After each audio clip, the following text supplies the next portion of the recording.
नमस्कार मित्रांनो, आज आपण बोलणार आहोत अशा एका विषयावर जो प्रत्येक नागरिकाच्या आयुष्याशी थेट जोडलेला आहे. कायदा, सुव्यवस्था आणि आपल्या शहराची सुरक्षितता. नगरमध्ये सध्या काय चाललंय? गुन्हेगारी खरंच वाढली आहे का? पोलिसांचं मूलभूत काम काय असतं आणि नेमकं कुठे चुकतंय? या सगळ्या प्रश्नांवर थेट, निर्भीड आणि वास्तववादी चर्चा करण्यासाठी कायदा सुव्यवस्थेबद्दल तुमचं काय मत आहे? नगर जिल्ह्यामध्ये सर्रासपणे गावठी कट्टे, पिस्तूल हे जे काही अग्निशस्त्र आहे हे सहजपणे उपलब्ध झालेले आहेत. आर्थिक घोटाळे होत आहेत, त्यानंतर इतर पण हाणामारीच्या घटना होत आहेत, खून होत आहेत. सर्वसामान्य नागरिकांच्या दृष्टीने पोलिसांचं नेमकं काम काय असतं?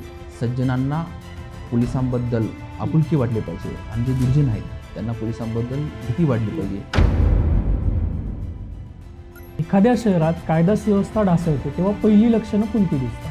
किरकोळ वादातून खून होणे, पोलीस ठाण्यामध्ये गेल्यानंतर लोकांच्या तक्रारी न घेते, म्हणजे पोलीस ठाण्यामध्ये सामान्य माणसाला न्याय मागण्यासाठी राजकीय व्यक्तींची मदत घेण्याची वेळ येणे, सर्रासपणे कुठेही गोळीबार होणे, पोलिसांच्या समोर घटना घडणे, कुठेही जाग लोकेशन न म्हणजे पोलिसांना कुठल्या प्रकारे लोकांची भीती न वाटणं.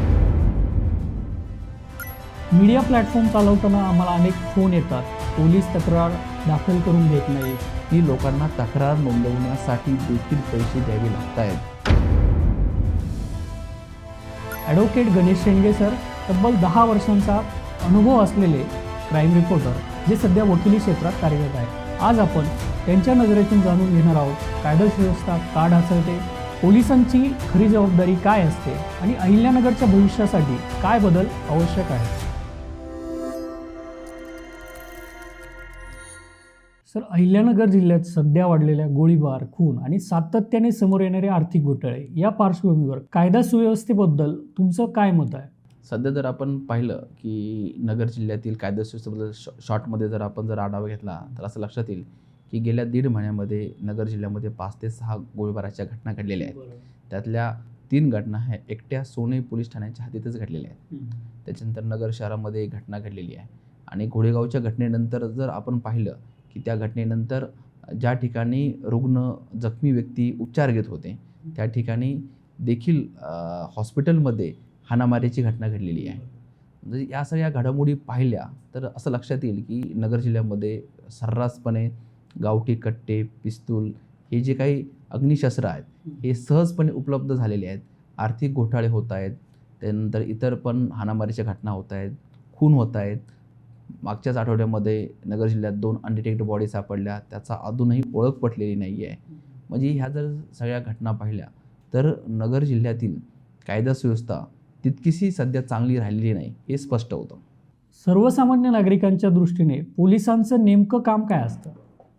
तसं जर आपण पाहिलं की महाराष्ट्र पोलिसांचं जर ब्रीदवाक्य जर पाहिलं की सदरक्षण आहे, खरं निग्रह आहे.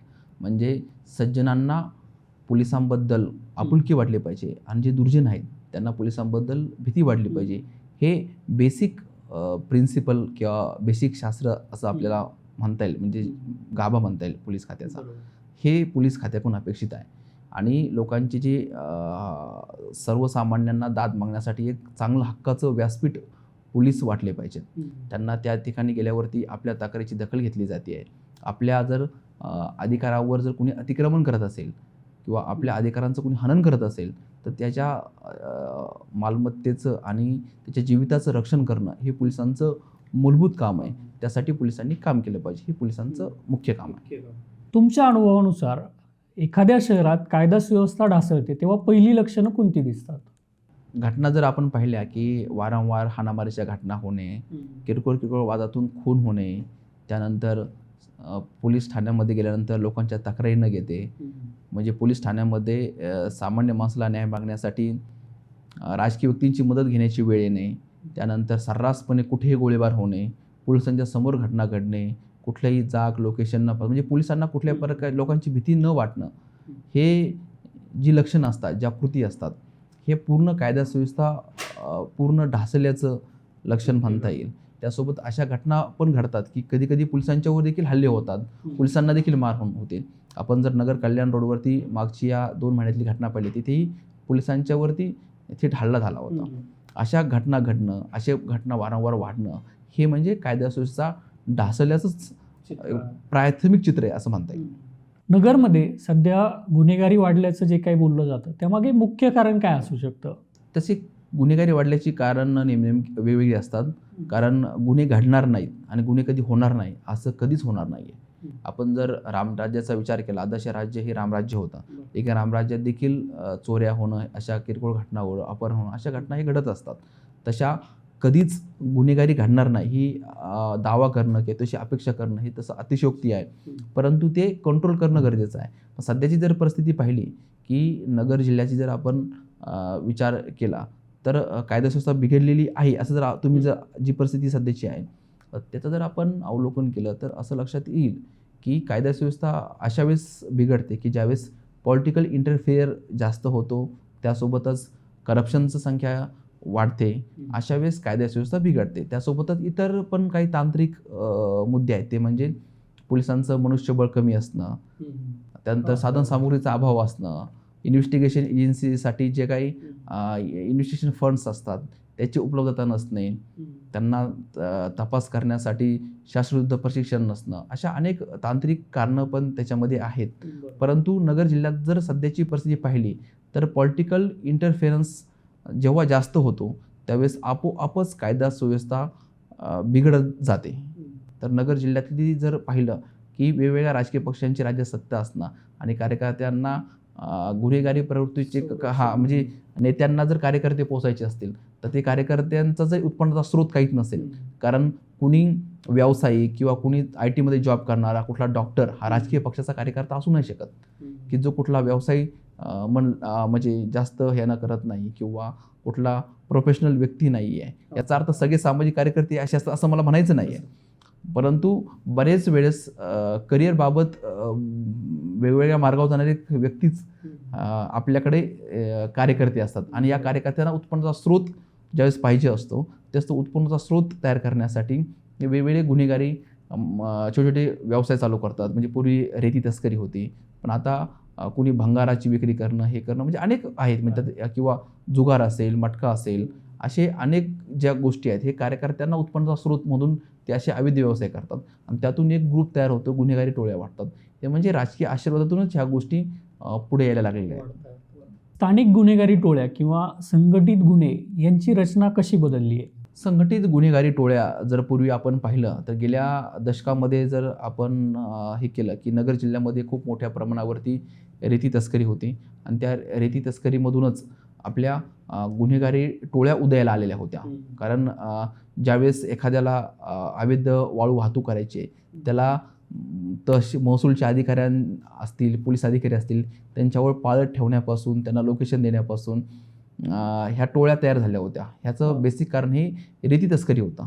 पण गेल्या काही दिवसांमध्ये इतक्या मोठ्या प्रमाणावरती वाळूचा उपसा झालेला आहे की आता वाळूची संख्या कमी झालेली आहे. तर बऱ्यापैकी वाळू तस्करी कमी झालेली आहे. परंतु आता हे जे संघटित गुन्हेगारी टोळ्या त्यावेळेस तयार झालेल्या आहेत, बरोबर, राजकीय आशीर्वादांना तयार झाले असतील किंवा उत्पन्नाचा स्रोत म्हणून तयार झालेले असतील, ह्या गुन्हेगारी टोळ्या आता अलीकडच्या काळामध्ये दुसऱ्या व्यवसायात गुंतलेल्या आहेत. कुणी आर्थिक कुठली तरी स्कीम घेऊन येऊन फसवणूक करत असेल, कुणी वेगवेगळ्या ठिकाणची भांगाराची खरेदी करून स्वस्तात ती चढ्या भावाने विक्री करणं असेल, कुणी खंडणी स्वरूपात कामगार युनियन तयार करण्याचा प्रकार करून दमदाटी करण्याचा प्रकार मागच्याच आठवड्यामध्ये आपण MIDC पोलीस ठाण्यामध्ये पाहिला असेल, किंवा आपण घोडेगावचा जर वाद पाहिला तर गावातल्या स्थानिक एका छोट्याशा कामावरून तो इतक्या थराला तो वाद गेलेला आहे. म्हणजे ही जी व्यावसायिक स्पर्धा आहे आणि यातून किंवा मी मोठा का तो मोठा वर्चस्वाद असेल, जसं पूर्वी आपल्याकडे पारनेर तालुक्यामधलं जे निघोज आहे तिथे जी फायरिंग झाली किंवा खून झाला होता, तो पण प्रकार आहे. वर्चस्ववाद जो आहे यातून ह्या गुन्हेगारी टोळ्या तयार झालेल्या आहेत. पण ह्या टोळ्या कुणाच्या आहेत? ह्या टोळ्यात कुणी ना कुणी हा कुठल्या तरी राजकीय पक्षाचा, स्थानिक नेत्याचा कार्यकर्ता आहे. त्याच्यामुळे जर आपण अंतिम सत्य जर पाहिलं ते कुठेतरी मागे पुढे होऊन तो कुणाला तरी कनेक्टेड आहे. त्याच्यामुळे गुन्हेगारी स्वरूप जे आहे तर पूर्वी फक्त गुन्हेगारी दृष्टिकोन ठेवून ह्या टोळ्या येत होत्या, परंतु यांना राजाश्रय भेटला.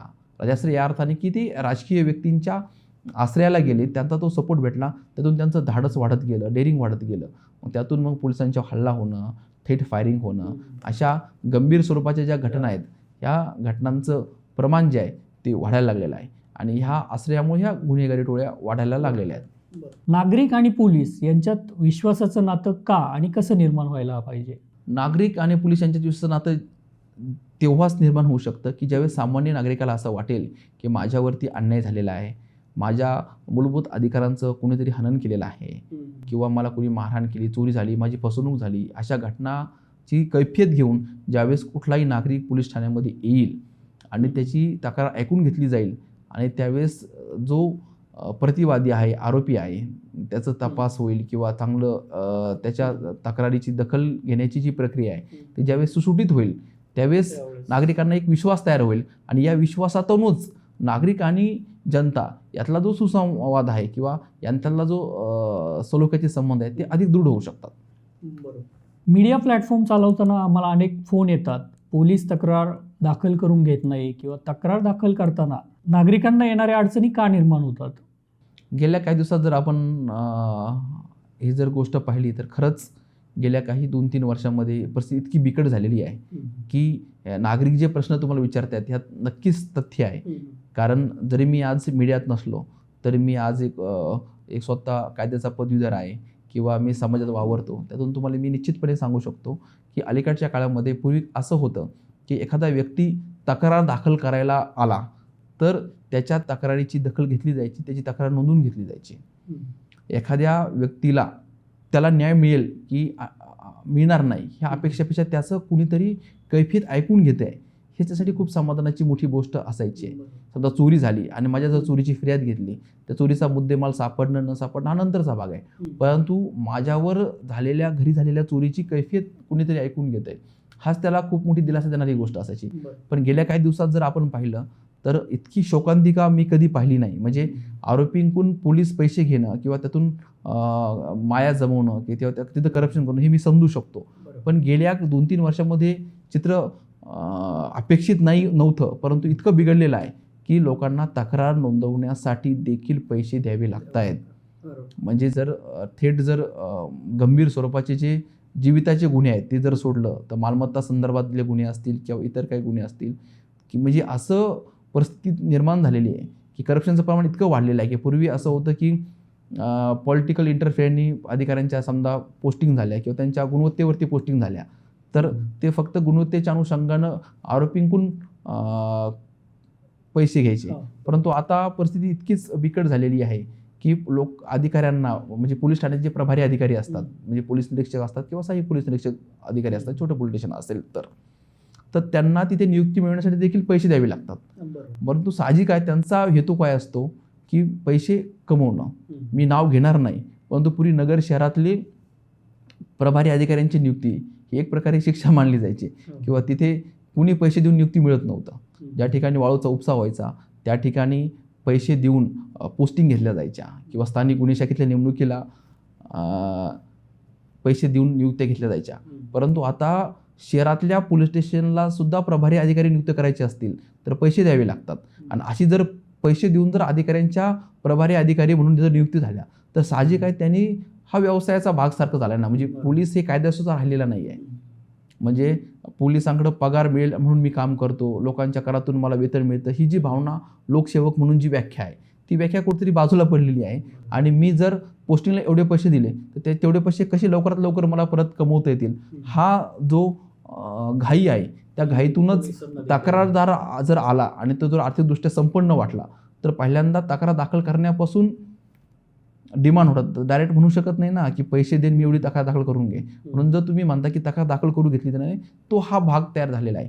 त्यातूनच जनता आणि पोलीस यांच्यातला जो सुसंवाद आहे तो दूर होत चाललेला आहे आणि एक मोठा गॅप तयार व्हायला लागलेला आहे. म्हणजे एखादा एजंट कुणीतरी हाताशी धरावा लागतो, कुठला झिरो पोलीस हाताशी धरावा लागतो किंवा कुठल्या तरी एखाद्या स्थानिक कार्यकर्त्याची पोलीस ठाण्यामध्ये ज्याची उडबस आहे त्या व्यक्तीचा आधार घ्यावा लागतो तेव्हा ती तक्रार दाखल होते. सामान्य नागरिक जर पोलीस ठाण्यामध्ये जर कक्षात आला आणि त्याने जर त्याची कैफियत सांगितली तर त्याची तक्रार नोंदवून घेतली जाईल. ही शाश्वती जी आहे ती आता पूर्वीसारखी राहिलेली नाही आहे. त्यामुळे तुम्हाला असे प्रश्न येणं साहजिक आहे. पोलीस जर तक्रार दाखल करून घेत नसतील तर एक सामान्य नागरिक नक्की काय करू शकतो? पोलिसांनी जर पोलीस ठाण्याने तक्रार दाखल केली नाही आहे तर हं. तुमच्यासाठी पोलीस अधीक्षक कार्यालयात जाऊन तुम्ही तक्रार दाखल करू शकता. पण तरी बरं. तुमच्या तक्रारीची दखल घेतली नाही तर पूर्वी CRPC 156(3) प्रमाणे तुम्ही थेट प्रथम वर्ग न्यायदंडाधिकारी जे आहेत त्यांच्यासमोर जाऊन तुमची तक्रार नोंदवू शकता. आणि जर न्यायालयाला वाटलं की ह्यात प्रथमदर्शनी तथ्य आहे तर ते थेट गुन्हा दाखल करण्याचा आदेश स्थानिक पोलीस स्टेशनला देतात आणि तपास करण्याचा आदेश पोलिसांना देतात. हे झालं CRPC मध्ये. पण नवीन जे नागरिक सुरक्षा संहिता आहे त्यातलं सेक्शन 175(3) प्रमाणे तुम्ही प्रथम वर्ग न्यायदंडाधिकाऱ्यांसमोर जाऊन तुमची तक्रार नोंदवू शकता. तसेच दुसरा एक त्याच्यामध्ये असं आहे की तुम्हाला असं वाटतं की पोलीस तुमच्याकडे दखल घेत नाही किंवा पोलिसांची तुम्ही तक्रार करण्यासाठी तुमची तक्रार न्यायालयात जाऊन दाखल होईल. पण तुम्हाला जर एखाद्या पोलीस अधिकाऱ्याची तक्रार करायची असेल तर आपल्याकडे पोलीस तक्रार निवारण प्राधिकरण आहे. त्या प्राधिकरणामध्ये जाऊन तुम्ही पोलीस अधिकाऱ्याची आणि अधिकाऱ्याची तक्रार करू शकता. सध्या पोलीस दलात भ्रष्टाचार हा काही नवा नाही. सध्या त्याची पाळेमुळे कुठपर्यंत पोहोचलीत असं तुम्हाला वाटतं? हा खूपच चांगला प्रश्न आहे जो पाठीमागे थोड्या वेळापूर्वीच आपलं ज्यावेळेस तुम्ही मला एक क्वेश्चन केला होता तर तुम्ही असं बोलला होतात की पोलीस तक्रार दाखल करून घेत नाही आहेत. तर पुढची भ्रष्टाचाराची पाळेमुळे कुठवर होती की पोलीस मटका जो चालवतो त्याच्याकडून पैसे घेत होते, जो पत्त्याचा क्लब चालवतो, जुगार चालवतो त्याच्याकडून हप्ते घेत होते, जो अवैधरित्या दारूची विक्री करतो त्याच्याकडून पैसे घेत होते किंवा एखादा गुन्ह्यातला आरोपी आहे त्याला मदत करण्यासाठी पोलीस पैसे घेत होते.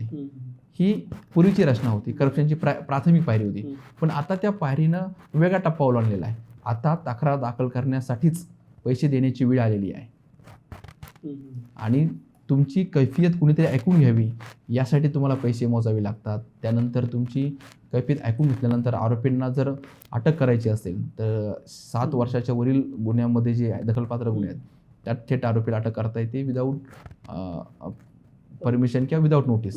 तरी नोटीस दिली तरी त्याला अटकेची कारणं सांगावी लागतात, जे डिसेंबर 2025मध्ये सर्वोच्च न्यायालयाचं जजमेंट आलेलं आहे त्या जजमेंटनुसार.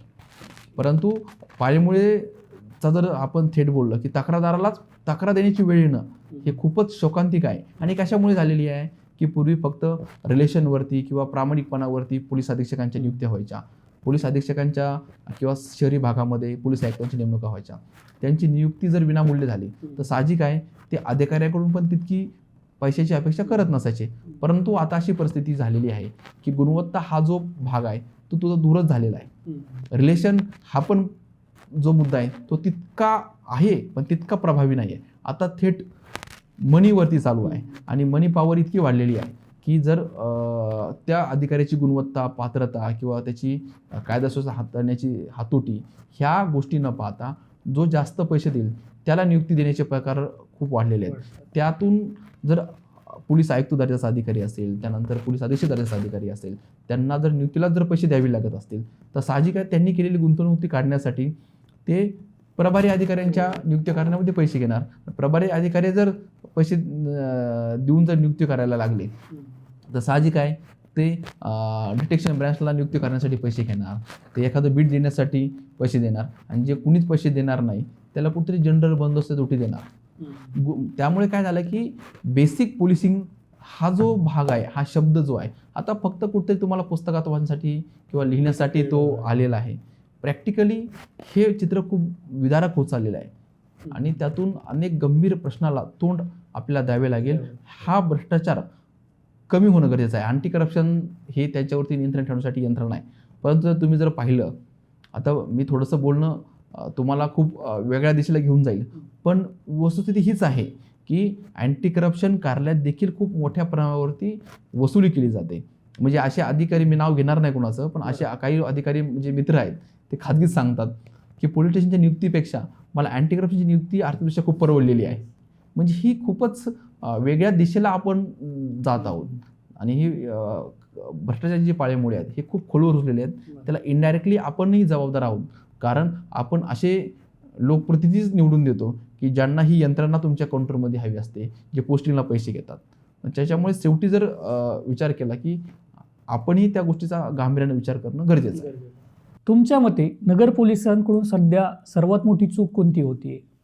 चूक असं म्हणता येणार नाही, परंतु वेगवेगळी कारणं पण देत आहेत. परंतु जर तुम्ही जर प्रायमरी जर मला म्हटले चूक त्यांची कोणती आहे, तर आता मी त्यांना सल्ला देण्या इतका कुठला सिनियर ब्युरोक्रॅट नाही आहे की मी त्यांना सल्ला देऊ शकतो.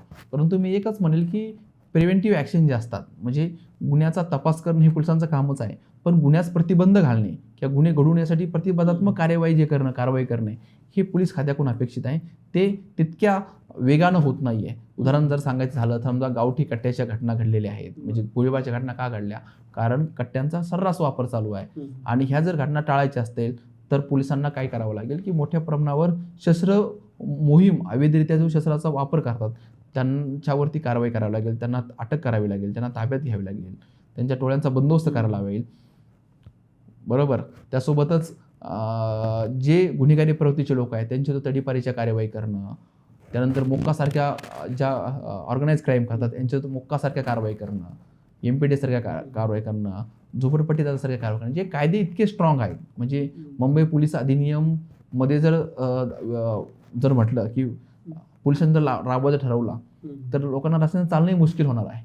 पण गुन्हेगार इतके उदळ माथ्याने वावरतात, तर यांच्यावर प्रतिबंधात्मक कारवाई होणं खूप गरजेचं आहे. कधी गुन्हे डिटेक्शनसाठी ज्याच्यामध्ये जास्त non bailable trial by sessions असे ज्या गंभीर आणि जास्तीचे जे गुन्हे आहेत ते जर मोठ्या प्रमाणात दाखल व्हायला लागले गुन्हेगारी प्रवृत्तीच्या लोकांच्यावरती, म्हणजे मी समर्थन नाही करणार कायद्याच्या बाजून काम करण्याचं, तर त्याच्या खूप मोठ्या प्रमाणे आळा बसेल. म्हणजे 5 पेक्षा अधिक लोकांनी जर गुन्हे केले की दरोड्याचे गुन्हे दाखल होतात.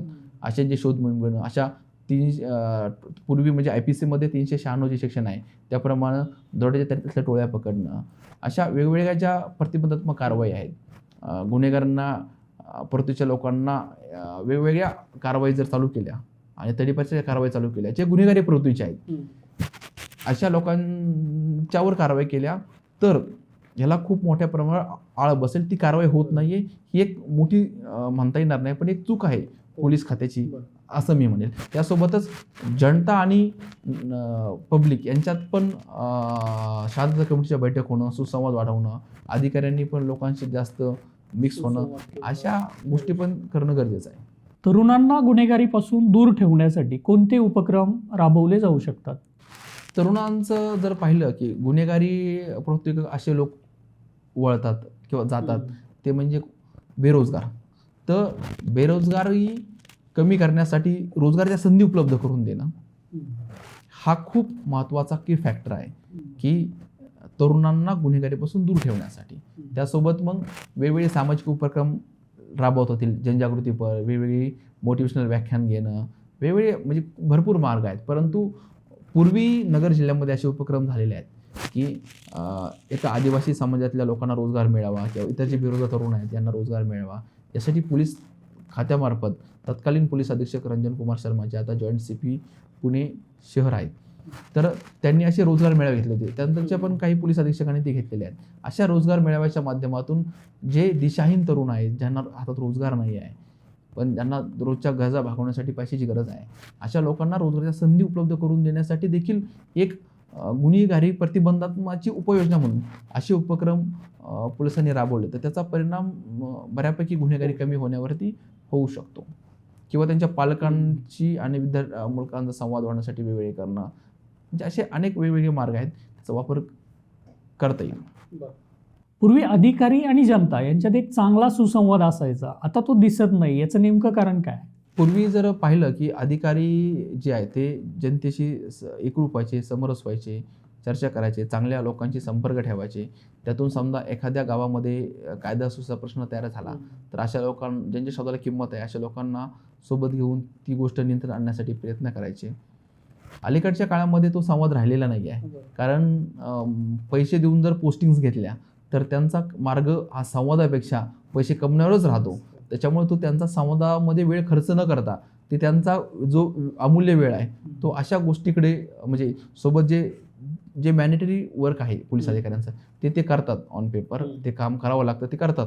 आणि त्यासोबत उरलेला जो वेळ आहे, जो फावला वेळ म्हणता येईल, त्यावेळेस जो पूर्वी सुसंवाद व्हायचा तो फावला वेळ मात्र अशा वेगवेगळे उत्पन्नाचे स्रोत तयार करण्यासाठी वापरला जातो. आणि आणखी एक मी गोष्ट म्हणेन की पूर्वी आता मी ते कितपत सत्य माहीत नाही मला, पण असे अधिकारी खात्रीत बोलतात की लोकसेवा आयोगाची पूर्वीची जी परीक्षा होती त्यावेळेस त्यांना दीर्घोत्तरी प्रश्न असायचे, त्यातून मुख्य परीक्षेमध्ये राज्य लोकसेवा आयोगाच्या जे आजही UPSC मध्ये आहे, UPSC मध्ये बऱ्यापैकी तो प्रॉब्लेम येत नाही, पण राज्य लोकसेवा आयोगाच्या परीक्षेमध्ये मुख्य परीक्षेमध्ये दीर्घोत्तरी प्रश्न होते. तर मधल्या काळात त्यांना दीर्घोत्तरी प्रश्नाची तपासणी करायला परीक्षकच मिळत नव्हते, म्हणून त्यांनी ऑब्जेक्टिव्ह क्वेश्चन आणले. आणि जी दरम्यानचे जे ऑब्जेक्टिव्ह क्वेश्चनचे जे अधिकारी आहेत त्यातले अनेक अधिकारी खूप चांगले आहेत, म्हणजे मी असं म्हणणार नाही की ते आहेत, पण त्याच्यामध्ये पण काही प्रमाण असं आढळतं की जे काही सिग्रोकोपी अधिकारी पाहतात, त्यांना एखादी जर गोष्ट बोललं तर एकदम राग येणं, जनतेशी बोलायला स्किलमध्ये थोडासा अभाव असणं, सुसंवाद कुठेतरी कमी पडणे. कारण कसं आहे की एखादा व्यक्ती ज्यावेळेस पोलीस स्टेशनला येतो तो काय असा खूप आनंदाने आलेला नसतो, त्याच्या कुणीतरी अन्याय केलेला असतो, तो कुठेतरी डिस्टर्ब असतो, त्याला खूप त्रास झालेला असतो, म्हणून त्याची ती व्यथा आणि कैफियत घेऊन पोलीस ठाण्यात आलेला असतो. आणि जर पोलिसांनी प्रभारी अधिकारी ठाण्यामध्ये नाही ऐकलं तर तो पोलीस ठाणे प्रमुखांना भेटतो, ठाणे प्रभारींनी जर नाही ऐकलं तर तो उपविभागीय पोलीस अधिकाऱ्यांना भेटतो, त्यांनी नाही ऐकलं तर अपर अधीक्षकांना भेटतो, त्यांच्याकडून न्याय नाही भेटला तर अधीक्षक दर्जाच्या अधिकाऱ्यांना भेटतो. ही जर साखळी तुम्ही जर पाहिली आहे की जर ऑलरेडी पीडित व्यक्ती जर पोलीस स्टेशनला त्याचं कोणी ऐकून घेतलं नाही तर तो वरच्या अधिकाऱ्याकडे, आणि वरच्या अधिकाऱ्यांनी किंवा त्याचं ऐकून तर घेतलं पाहिजे, पण ऐकूनच न घ्यायचं आणि सुसंवाद करून ठेवून खूप तर टिपिकल बोलायचं, चिडून बोलायचं, काही सांगायला लागल्यावरती ऑलरेडीच तो त्रस्त असतो. आणि फ्रस्ट्रेटेड व्यक्तीला जर तुम्ही आणखी फ्रस्ट्रेट केलं तर तो आणखीनच हे होईल ना. पण त्यासाठी कुठेतरी त्यांनी तो सुसंवाद साधणं गरजेचं आहे. त्यांचं पोलिसचे वरिष्ठ किमान, मी म्हणत नाही की दररोजच्या ठाणे अंमलदाराकडून खूप चांगली ह्याची अपेक्षा आहे, कारण त्यांच्या खूप ताणतणाव, वाढती गुन्ह्यांची संख्या, वाढते प्रश्न, पोलिसांची वाढती कामं, वाढते बंदोबस्त, यातून ते ताणतणावात असणं हे सायकोलॉजिकली एकदम सत्य आहे. परंतु किमान वरिष्ठ दर्जाच्या अधिकाऱ्यांना जर भेटायला गेलं तर ते अधिकाऱ्यांनी किमान त्यांची कैफियत ऐकून घेतलं नाही, परंतु खाली जी चिडचिड झाली ती जर चिडचिड वरिष्ठ पातळीवरती झाली तर हा चांगला संवाद होणार नाहीये. किमान त्यांनी जरी त्यांचं ऐकून घेतलं आणि त्यांच्यासमोर त्यांच्या समाधानासाठी जर ती प्रकरण समजून घेण्यासाठी जरी स्थानिक पोलीस स्टेशनच्या प्रभारी अधिकाऱ्यांना, वरिष्ठ अधिकाऱ्यांनी फोन केले तरी लोकांचं समाधान होईल आणि त्यातून एक विश्वास जनतेमध्ये अधिकाऱ्यांबद्दल तयार होईल आणि त्या विश्वासातून एक चांगलं काम या पोलीस खात्यामध्ये होऊ शकतं. कायदा सुव्यवस्था नियंत्रणात आणायची असेल तर पोलीस प्रशासनाने तात्काळ कोणती पावलं उचलली पाहिजेत? पोलीस प्रशासनाला तात्काळ जर तुम्ही मला सांगितलं की गुन्हे प्रतिबंधाची तातडीनं मोहीम घेणं खूप गरजेचं आहे. जिल्ह्यामध्ये खूप मोठ्या प्रमाणावर शस्त्रचा साठा आहे, तो नष्ट करणं गरजेचं आहे. फक्त 1-2 शस्त्र पकडून चालणार नाही, त्याच्या मुळाशी जाऊन ह्या टोळ्याच उद्ध्वस्त करणं गरजेचं आहे. खूप मोठ्या प्रमाणात याच्यावरती शस्त्रविरोधी मोहीम घेणं गरजेचं आहे, कारण गेल्या 15-20 वर्षापासून नगर जिल्ह्यामध्ये मध्य प्रदेश व उत्तर प्रदेशातून, मध्य प्रदेशातून मुख्यत्वे जास्त प्रमाणात गावठी शस्त्रे किंवा विदेशी बनावटीचे हाताने तयार केलेली शस्त्रे येत असतात. यांची मोहीम घेऊन हे नष्ट करणं गरजेचं आहे, हे रॅकेट उद्ध्वस्त करणं गरजेचं आहे. त्यानंतर की नागरिक जर तक्रार घेऊन आले किंवा त्यांची तक्रार तर ऐकून घ्या तुम्ही. त्या आरोपीला त्रास देणं, अटक करणं, कारवाई करणं ही दूरची गोष्ट आहे.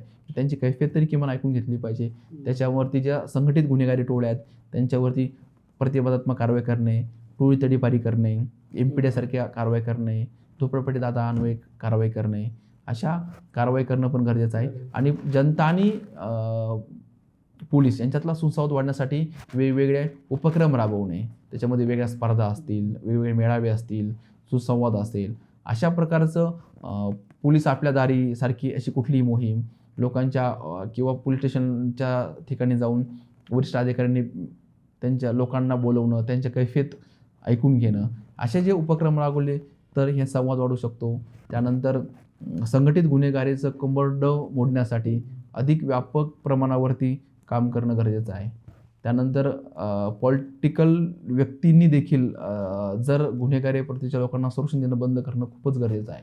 कारण एखाद्या कुठल्या झोपडपट्टीतल्या किंवा एखाद्या गल्लीतल्या गुंडासाठी जर वरिष्ठ दर्जाचे अधिकारी किंवा मंत्री दर्जाचे व्यक्ती जर फोन करायला लागले, छोट्या छोट्या NCच्या मॅटरमध्ये जर आमदार पोलीस स्टेशनला जायला लागले, तर यातून आपण काही वेगळी अपेक्षा नाही करू शकत. हे प्रशासनाच्या पॉलिटिकल व्यक्तींच्या प्रभावाच्या दबावात पोलिसांकडून तरी आपण अपेक्षा काय करणार? कारण जर त्यांचा म्हणण्याप्रमाणे जर काम केलं नाही तर त्यांना माहिती आहे आपल्यावरती कुठली तरी कारवाई होणार आहे, चांगली पोस्टिंग मिळणार नाही आहे. त्याच्यामुळे ह्या मोहिमा घेताना त्यांना राजकीय व्यक्तींनी देखील संरक्षण देण्याची गरज आहे, चांगल्या कामासाठी. मी म्हणत नाही की चुकीच्या कामासाठी द्या. तर ह्या गोष्टी जर झाल्या तर निश्चितपणे जिल्ह्यातील कायदा सुव्यवस्था खूप सुधारू शकते. कारण पूर्ण तर वाया गेलेली नाही आहे, पूर्ण नियंत्रणाच्या बाहेर गेलेली नाही आहे, परंतु जे काही व्यवस्था थोडीशी खराब व्हायला लागलेली आहे तिच्यामध्ये चांगल्या प्रकारची सुधारणा होऊ शकते असं मला वाटतं. सर, तुमचा वेळ आणि स्पष्ट मतांसाठी मनापासून धन्यवाद. नगरकरांनो, तुम्हाला काय वाटतं? नगरची परिस्थिती सुधारण्यासाठी नेमका काय बदलायला हवं? तुमचं मत आम्हाला नक्की कळवा. अशाच पॉडकास्टसाठी आम्हाला फॉलो करा, आमचे व्हिडिओ शेअर करा. पुन्हा भेटू एका नव्या विषयासह. तोपर्यंत पाहत राहा अहिल्यानगर लाईव्ह 24.